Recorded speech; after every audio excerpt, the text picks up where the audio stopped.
Welcome to this tutorial brought to you by BIS, The Learning Revolution and Learning Leicestershire, working together to promote informal adult learning. Please support us by joining our online community. This tutorial will show you how to clean your PC, keep it safe, and show you how to do regular housekeeping. The recommended software can help you protect your private information and keep unwanted software from running on your PC. As with all of the videos, we've got two different help files for you today. We've got the follow-along guide on PC safety, and that's the pcsafety.pdf. We've also got the installing guide, and this shows you how to install some of the software that I've talked about in the tutorial today. First of all, we need to understand why we need to protect our family and our hardware against the internet. There's viruses, malware, spyware, and hackers, and also cyberbullying affecting our family. We need to combat this with various pieces of software and make sure we keep updated and do some general housekeeping on our PCs. Well, first of all, we need to try and protect ourselves against software attacks. So I'm just going to minimize this and open this up. Hopefully you've downloaded the guide and you can follow along with me. So viruses, malware and spyware. First, we need to make sure we get rid of them off our computers. Second, we need to make sure we're protecting against them. And thirdly, we need to maintain our PC, keep it clean, do some general housekeeping now and again. The most important we need to have it installed on our PCs is an antivirus program. There's loads of these: McAfee, Norton, AVG, Avast, but also we need to make sure we're keeping them updated. I'll run this shortly and show you how it works on my PC. Another piece of software is called CCleaner. CCleaner basically removes all the junk, all of the cookies that your internet programs download on your system. Gets rid of loads of rubbish and frees up some space. Another piece of software I always recommend people to install is Spybot Search and Destroy. This also gets rid of loads of junk. I'm going to run this in a second and I bet there's junk on my PC. Another one is called Malwarebytes. This removes all of the malware off your PC. So I think what we should do is have a look at these programs in action. You can always download the second sheet, which is the install guide, and that will point you to where to download these pieces of software from and how to install them. Well, first let's look at the antivirus software, and I'll just activate that from down here. Double click on the icon and get my AVG open. This is a free piece of software, recommend it to everyone. I can see that it is updated and it's recently done a scan.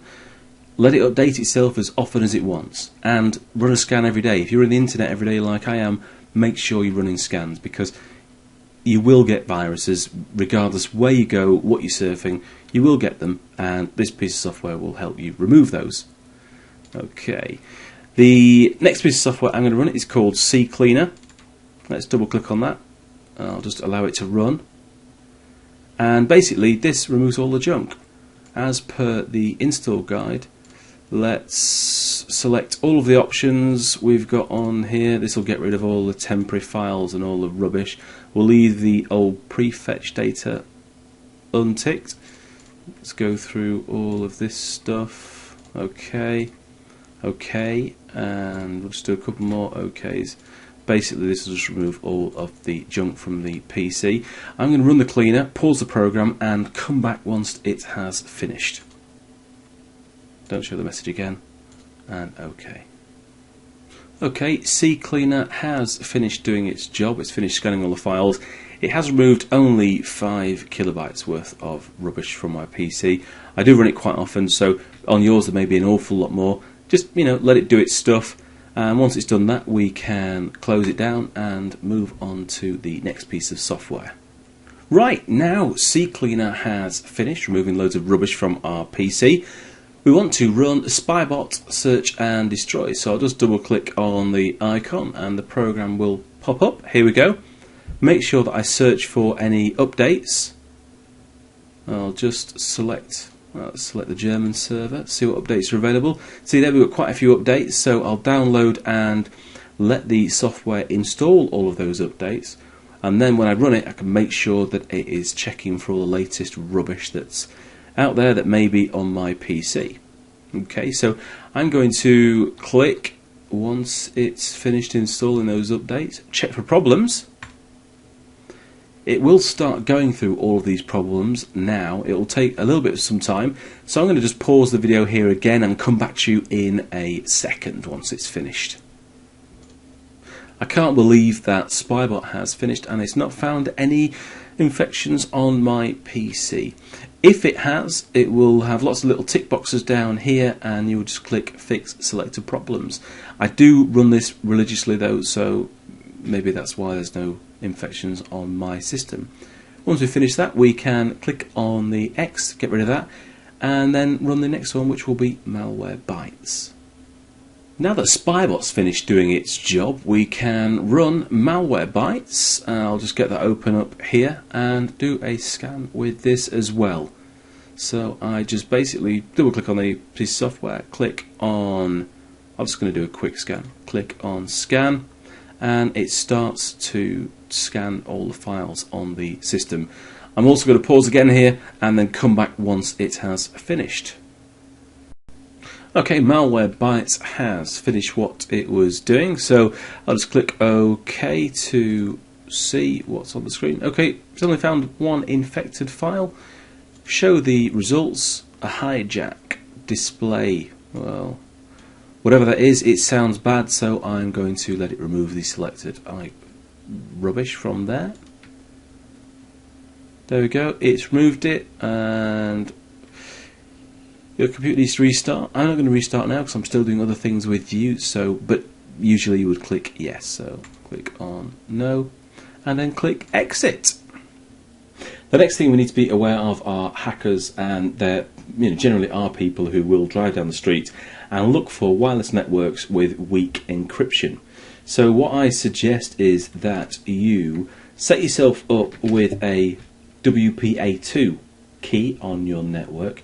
You can always Google that to see what it is, and straight away we've got a tutorial on how to set up a WPA2 on your wireless network. Basically, the general encryption used is a WEP key, and that's really easy to crack. If you use a WPA2 key, the hacker will drive past and go to the next house and wait for someone with a WEP key. Also, we need to make sure that our passwords are as long as possible, as long as you can remember. 8 characters is a good one, and also that we use capital letters and numbers in our passwords. It makes it much harder to crack your password. So keep thinking about that when you are setting up passwords for your bank or for any online sites that you are a member of. Now that we've briefly looked at people trying to hack your network from outside, that probably is a whole new tutorial in itself. We need to look at keeping your family safe and cyberbullying. First of all, we can look at the settings that you've got in Internet Explorer, in Internet Options. We can go to the Security tab and increase that if you wanted to. So you can put it onto a high security level. Your privacy settings can be set to different levels, as in here. But also, you can have parental controls. And by going into the parental controls of your system, the box just popped up somewhere else, you can change the parental controls for different users on the PC. That's something I suggest you do for maybe your children or other people in your household. All have a different user, and one administrator can look after the controls for that person. Cyberbullying is also something that we need to be vigilant of, and obviously with more technology in the world, then there's more ways to bully people. So make sure the PC is in view. Wherever it is, make sure that you can see the PC. Make sure you can see what your children are looking at and who they're chatting to on the internet. It's something that I would definitely suggest Googling. Look at cyberbullying, look at how you can try and prevent it. But in conclusion to this whole tutorial on PC safety, it's all about educating and understanding the effects of things that can happen to your PC and your family, passing them on to others, keeping yourself safe. Thank you for watching this tutorial. Make sure that you check back for all the other ones. I've been Nathan Revel, thank you very much and hope to see you again soon.